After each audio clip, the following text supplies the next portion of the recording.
Çempionatda 60 nəfərə yaxın idmançı iştirak edib.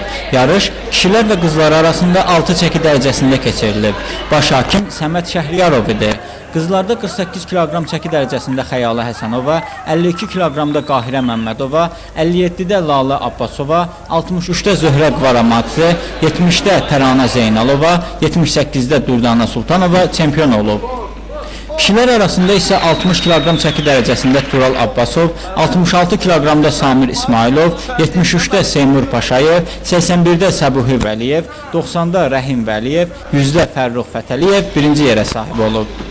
Şəhər çempionatının qalibləri şəhər yığma komandasının tərkibinə daxil edilib və onlar dekabrın 12-16-sı arası Bakıda Respublika çempionatında iştirak edəcəklər. Vüsal Məmmədov, Teymur Məmmədov, Xəbər Plus.